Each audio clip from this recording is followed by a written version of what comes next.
Was any doubt that the Avs were load managing, you can put that out of your mind based on today's lineup. Welcome in to the DNVR Avalanche pregame show. I'm Rudo, and I'm alone today for the pregame. We will have AJ calling in for postgame, but I'm picking this one up myself, so should be a fun one, even if the Avs are not even icing Nathan MacKinnon. MacKinnon out for the night. That's why we know it's load management. An interesting choice from MacKinnon that I'll get into a little bit. But the Avs also see the return of Marty Necas and Sam Girard. So those guys are fine. They're back from their little break. It's very apparent what the Avs are doing, and that's perfectly fine because they are pretty much locked into the 3 seed almost no matter what.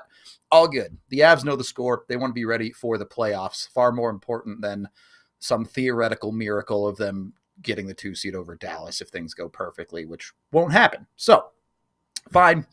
Tonight, my expectations are pretty straightforward. Vancouver was just eliminated from the playoff contention entirely, so there just really isn't a whole lot to play for here. Would still like to see the Avs put in some effort, still get the job done, just because I want to watch entertaining hockey.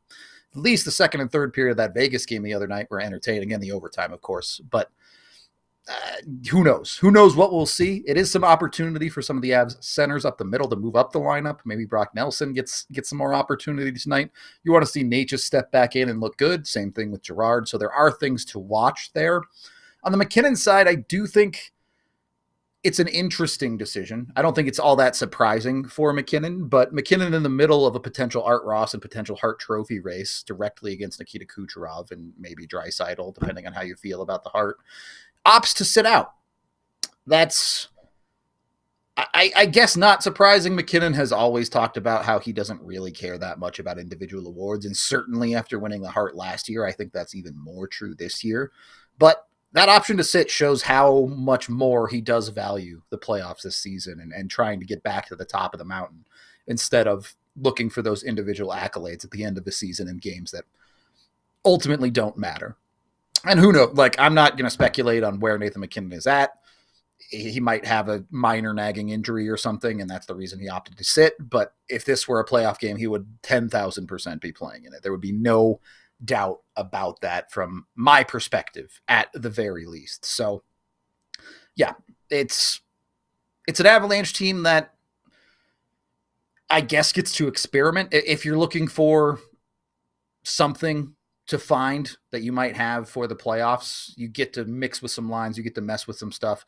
You get a look at the majority of your defense. Obviously, Manson's still out, but this feels a lot more like a proper defense for Colorado than it does without both Sam Girard and Josh Manson. So I do think you get to take a decent look at that. You do have Mackenzie Blackwood back in net as well, which is expected. You want the Avs to get him some games as your starter. And I do think it's an opportunity for him to play a little bit better and get himself feeling good headed towards the playoffs too. So there are storylines that probably do matter for the Avs. It's just the result of the game isn't necessarily one of those storylines, really. We'll see how it all plays out. I'm not going to get into it too deep here because, again, Vancouver is also a team that was just eliminated, and there's no real reason for them to get up for this game at all. If we're being honest, it's not like they can play spoiler on the Avs. Like I said, the Avs are more or less locked into that 3 seed spot. So even on Vancouver's side, what does this game mean? I don't really know. I do think that is an interesting comment from Azare there. Makar is playing and MacKinnon is not. And maybe they end up sitting Makar in one of the final 2 games of the season on the back-to-back to get him his rest or something like that. But I would certainly be looking to rest Makar too. In Makar's case, I don't even think there's really a trophy conversation. If you sit him, he's going to win the Norris anyway. So I would not have any reservations about sitting Cale Makar. either. It is what it is for the Avs the rest of this season. I do think these games can be fun. I do think it's an opportunity for guys. We've seen Miles Wood play pretty darn good for the Avs over the last couple of games, and he's going to potentially get more opportunity. I'm actually not 100% sure if he's the guy drawing into the lineup tonight. Given that Natchez is back, he'll replace MacKinnon, so that's a 1-to-1 change. I assume it'll be Wood and VC again, but you never know for sure. The other side of this is, let's be honest, the most interesting games in Colorado or with Colorado hockey teams being played right now have nothing to do with the Colorado Avalanche. You have DU currently heading into a second overtime game in the Final Four of college hockey. Depending on how that goes, they might be playing again this weekend. And then you have Gabe Landeskog practicing with the Colorado Eagles, who may play for the Eagles this weekend. So in a lot of ways, this Avs game is really the back burner game, even when it comes to conversations around the Avalanche, because Gabe Landeskog may play a game this weekend. Just not for the Avs. It's an interesting spot to be in. It feels like Colorado is in a weird spot. And I know I'm kind of tangenting away from the actual game tonight, but... Quickly, Rudo, where can people watch the Eagles game? You can watch the Eagles game and all AHL games on Flow Hockey TV online. It does cost money, and not a little bit of money. I mean, it's not like a crazy amount for one game, but it's not free. I'll put it to you that way. I don't know if we'll have it at the bar. I think there's a chance we'll have it at the bar if we can figure out a system to stream it, but I'm not making any promises there. We might have it. We'll see. I will certainly be paying more attention to the Eagles game than the Avs game if Landeskog is playing on Saturday. I'll put it to you that way. I did want to talk about the league as well, because obviously we're an Avalanche podcast. We're very Avs focused. The Avs situation is not at all unique in the last week of the season this year. This is, as far as I can remember, probably the least interesting last week of the NHL season, certainly since the lockout. There's just so little to play for around the league this year. And this is not, I've seen some people like blaming the NHL's systems and schedules and things like that for this. I don't think that's the case at all. I think this is just an anomaly of a year. If you look at the Avs years of this era, their first year in the playoffs, they literally played a win and in game 82 against St. Louis. The winner of that game made the playoffs. Their follow-up year, they clinched in game 81. You look through the rest of this era, and there's a bunch of stuff like that. The post-COVID year, they had a game that got delayed because Nashville flooded their arena to the last game of the season, and that game ended up being the difference between the President's Trophy or not. So across the course of the NHL, they're usually pretty good at the scheduling thing. There usually is a good number of meaningful games in the last week, if not the last day of the season. And this year, there just isn't. Tonight, I guess if Dallas beats Winnipeg tonight, that's the only interesting chase really in the Western Conference. Then maybe that gets interesting. But if Winnipeg wins tonight, there is basically nothing to play for. Calgary is technically not eliminated, but they would need a miracle. I guess what Minnesota and St. Louis are jockeying for which one of them is wildcard 1 and which one of them is wildcard 2. That's really the only real race right now in the West. LA, it's technically close with Edmonton, but LA has a game in hand there and they have all the tiebreakers. So like, is it actually that close? I don't know. And the same as the East is also quite boring. Like the Metro's totally decided. There's nothing to even talk about in the Metro division. Montreal has essentially locked up the last wild card spot. Mathematically, there are teams still in it, but really they're not really in it. There really is just nothing going on in the NHL in the last week of the season this year. It's super weird. This is the anomaly. Like the NHL usually gets lucky or gets the schedule pretty correct. Just didn't happen this year. I don't know. It's a weird time to be an NHL fan. I'll put it that way to you. All this to say, all the teams are doing this. We saw Vegas do it with the sitting a bunch of their guys against the Avs the other night. We've seen Washington do it. We've seen a bunch of these other top teams rest guys that need rest. So It's just where the league is right now, and you're going to have to live a little bit of that. We can recircle back into this actual Avalanche game, though, as Big E did send in his 3 keys for this one. So let's stop talking about rest and start talking about what the Avs need to do to win this game against Vancouver. Big E's 3 keys. Avalanche at home tonight. Ball Arena, last regular season game for the Avalanche against the eliminated last night Vancouver Canucks. So let's have some fun at Ball Arena. Keep it very simple for the 3 keys, and I'm going to use a little bit of Coach Bednar's words of these last few days. Key number 1, engagement. I don't care who's dressed. It doesn't matter who's dressed. But if you put on the jersey tonight, just make sure you get engaged, get the juices going, the competitive juices going, and you want to make sure that you do it right, you do the right things. So very important that you are engaged in the game. Key number 3, habits. He talks about habits all the time. Let's not develop bad habits. Let's not be stupid. Go play the right way. And like I said, if you're playing and you're playing in a different role, and guys are resting, guys are injured, it doesn't matter. You get more a piece of the puzzle, then let's make sure you have good habits, and let's make sure that the playoff habits that have been installed, obviously the last few seasons by the Avalanche, the championship-minded team that they have, that you do have those habits tonight. And then key number 3, very simple. I'm knocking on wood as I'm saying that. Stay healthy. Very, very, very important. Stay healthy. So play hard. If you engage in those first 2 keys, usually you'll do the right things, and then things will fall into place. So get out there and let's enjoy Fan Appreciation Day for the Avalanche. It's been rocking. Avalanche Nation's been awesome again every year, year in, year out. Avalanche fans have been tremendous. I won't be there. I'm not there. I'm in St. Louis cheering on the Pios and the BU Terriers to make sure that they meet on that Final Four game Saturday. So go DU today. Go BU. Go Avs. Let's have some fun. And those are the 3 keys. Very simple day today for the Avalanche. Let's go win. It's obviously, if the Avs get out of this game healthy, I think it's a win no matter what, basically. The scoreboard almost doesn't matter. But I do think he brings up a good point with his habits. And if you watch the show, I'm not particularly concerned about the Avs gearing it down. I've watched them year after year be able to turn it back up when it matters and get the job done. But the point to be made there is, if the Avs aren't putting in the effort because they're resting and getting ready for the playoffs, that's fine with me. The effort level is easy to bring back up. What the Avs do need to make sure they're doing is they're not letting the bad habits creep into their game. If you are not winning puck battles because the effort isn't there, that's an easy knob to turn. If you're not winning puck battles because you're making the wrong decisions, because you're maybe handling your stick the wrong way, because you're not setting yourself up for success in the way you're playing the game, not the effort level you're putting in, those are the things that you need to keep out of your game. If you get into the habit of making the wrong plays because you aren't thinking about the game the right way, that's way more concerning than it would be the Avs are taking some nights off for me. So I think that is an important distinction to make.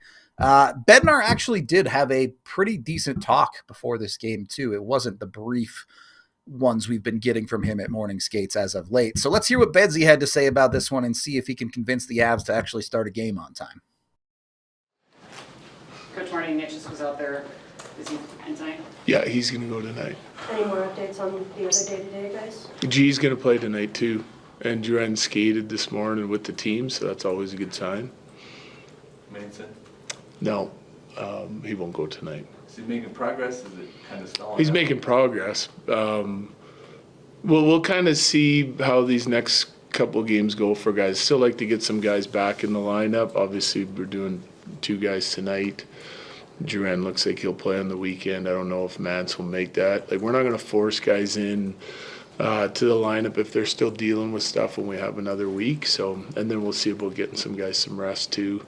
Anyone that's kind of dealing with anything, and make lineup decisions from there. Is the energy a little bit higher for this being the last home game in regulation? I don't know. Hard to say. I would say no. I think we're still kind of in the same boat. I think our guys play, we've done a better job sort of handling our home games with the energy and intensity than we have on the road, and I think that's natural. You got a bunch of fans coming to watch you play that you want to impress, and but the season now is kind of locked in, and lineup will be different, but we still got lots to play for. How much of a boost does this home crowd give you guys on a game-to-game basis? I think it's significant. Yeah, I think our crowd, I mean, it's been phenomenal all year. The support's been great. Certain games, the energy in the building, you can feel it. Yeah, and I think that's helped us, especially through some of these tough times when you're just trying to finish off the season and stay healthy. I think it gives you a boost. Is Nate going to play, right? No, Is he not going to play this weekend as well? maybe not. Okay. I think we asked you about this already, but like just the idea of like he was possibly going to win the Art Ross Trophy for the first time in his career. I know, given what he says about all that stuff, he probably didn't care that much, but like, would you have liked to have been able to see him maybe try to go for it, or I mean, is it just a... I said it the other day. I'm listening to him, right? Like, I don't think I've touched on this before. I don't think the individual accolades, like, I think they're nice. I think he's won a lot of them. His trophy case is huge. I don't think it matters to him. I think winning has always been the most important thing to him. Having accomplished that in 2022, I think he got a taste for it and he wants to win again. So like whatever he's going to make his decisions based on us winning and him feeling the best he can possibly feel come game 1 of Dallas. So it's rest for him on these. Well, he's dealing with something too. I think you get to this point in the year, you get all these guys are dealing with something. The guys that didn't get the break too for the Four Nations, it's like this has been a tough stretch of games since then, right? So, yeah, I think rest is part of it though. Yeah. Gabe's up in Loveland, like he's getting closer. Like obviously on a player level, like he's got to show what he can do. But like on a human level, you've known him for so long. Like, Yeah. What are kind of the emotions seeing him get to this point? Knowing I'm like everybody else, man. I'm excited for him. You know, like I said the other day, the more excited he gets about a return, the more excited I get because I know there's been lots of peaks and valleys in his. But like, I mean, when you're talking about mental toughness, resilience, like just the work ethic that it takes to kind of go through what he's gone through and have all those ups and downs and peaks and valleys along his recovery to get to the point where it's possible he could play, that's it's pretty exciting. And obviously there's that excitement surrounding him. What do you think that does for some of the regular guys up there too, having him up there? Kind With of the Eagles, Mm-hmm. I think it'd be awesome for him. I mean, if I was the guy in that young guy in that room and Gabe Landeskog's coming in and coming down to play a game or two, I think that's invaluable, right? They see what he's all about in practice. I mean, they know the character of him because lots of those guys have been around him here, training camps and everything else. But just to be able to be in the same room as him and play with him, like and kind of see his return, and because they know what he's gone through too. So I think it's inspiring, and I think it should give those guys a really good boost tonight. How much of that excitement that you have for him is, like you said, the human element, like you're just rooting for the guy, and how much of it is like, hey, I can actually use this guy? I think it's more the human element for me, like more than anything. Like just because I know Gabe and I know like what he's meant to this organization. I've got a great relationship with him, a ton of respect for him, and to see him go through what he's gone through, I'm just rooting for him to get back and be able to play. I know that he wants to play. I know that he wants to play a long time yet, and like, so I want that for him, you know. So it's more that than him joining our team and helping our team on the ice. how do you navigate that though with trying to incorporate him back in? When he says he's ready to play, he's going to play. If he's healthy and feels good, and I don't have any doubts of what he's going to be able to do for our team. You know, he's a gifted player. He's been on the ice a lot. I think there'll be some getting up to speed stuff, but I think he's going to be a good player for us if he's healthy enough to play, and I'm just going to put him in the lineup. Megan? Over the 82-game season, at Game 80 tonight, where have you seen the biggest growth in this team, excluding the trades and the change in personnel? Defending details and like understanding that it means a lot come, you know, the second half of the season and going into playoffs. That's where I'm most impressed. That's where most of our growth has come from. If you look at our analytics from on the offensive side of things, we had some lulls in there, but like when you start taking 10 game segments and what our team's been able to sort of produce for scoring chances, we haven't capitalized on them in some segments as good as we have in others. But the offense has always kind of been there for us. It's the defending side where the growth has come, and in puck management, just playing a smarter, more intelligent, more mature hockey game over the course of the year. And the acquisitions have helped that big time. So those numbers, like since the trade deadline, have been really good, and we want to make sure we're pushing them to be even better. Last one's Lindgren and Coyle weren't out there. Will they play tonight? Lindgren will not play. He got hurt in last game, so he's out. Coyle's going to play, though. Upper or lower for Lindgren? He's upper. Okay, thank you. Yep, thanks. 0-7 to the DU Pioneers. They do fall in double overtime. So that's one team in Colorado that is now eliminated. You heard it for Bednar there. Even more rest than expected with Lindgren out as well. Look, I just don't think there's a ton to put into this game. Yes, you can experiment. Yes, you can find useful things out of a game like this if you're the Colorado Avalanche. But also, it doesn't matter that much. It really doesn't. Unless you desperately want the quest for the Avs to get 50 wins again this season, I guess it matters there. But that's about the only way. You got to dig pretty deep for these games to be meaningful. Sure, theoretically, if Dallas loses out and the Avs win out, they could catch them for home ice. But it's clear the Avs do not care about that. They're willingly resting their best player, or a second best, depending on how you feel about Cale. I'm not going to get into that. Either way, the Avs are comfortable where they're at. So be comfortable with this being whatever it is. We do have E given his crystal ball prediction for this game too, though. So let's hear from him on what he thinks is going to go down. Here's my crystal ball tonight. I feel this is kind of a scrambly game. I'm going to go 4-3 good guys. I always pick the good guys when I feel like they're going to be good. No, I 4-3 good guys. That's my pick.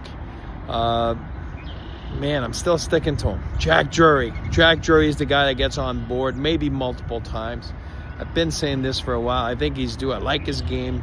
Yeah, that's my crystal ball, Rudo. Hopefully you don't miss me too much tonight. I will be watching.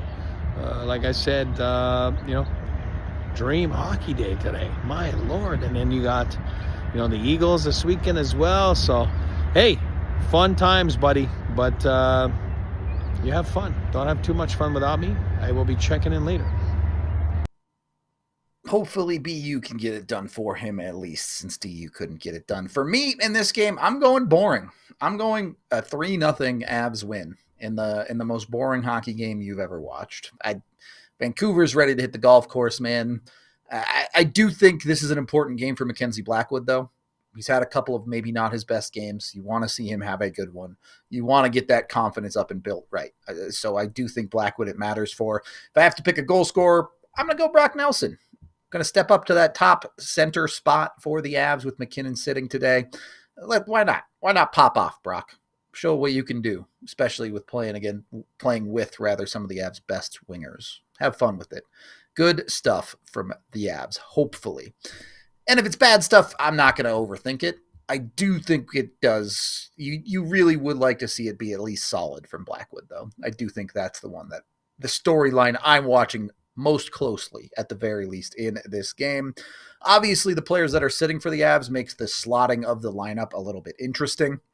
How do you want to shake out these defensive pairings? We've seen Sam Girard play with EJ a lot, and we know the Avs used to run that years back all of the time. There's a level of comfortability there. Do you want to continue running that with Girard slotting back into the lineup, or do you want to try other options? Earlier in the year, they were running the Sams together. It worked at times, but I think we all agree that pairing is a bit on the small side for a playoff run. So I'm curious to see how that defensive side of it shakes out. On the forward side, again, expect Nelson to move up, expect Coyle to move up. Pretty easy to slot those in as your 1 and 2 Cs. Probably not a long-term sustainable thing, but again, MacKinnon is just taking maintenance. It's fine. The 3rd and 4 Cs are where it gets interesting. You can move Jack Drury up to 3C. That's a perfectly fine option. But then what do you do at 4C? Do you just put Parker Kelly back there and live with it? Is that what we're doing? Or do you consider moving Ross Colton back to center at 3C and leave Jack Drury as the 4C? I think those are the two options. I'm sure you'll see a bunch of it. As always, there's going to be some blending. Bednar's going to mix and match. We'll see a bunch of different looks. But you would like to find one of these options as something a little bit more consistent, certainly in your depth. So you know you have some change-ups you can throw. You know you have some things that you can go to. Because, again, if you go on a long playoff run, people are going to get hurt. You're going to have to be able to adapt.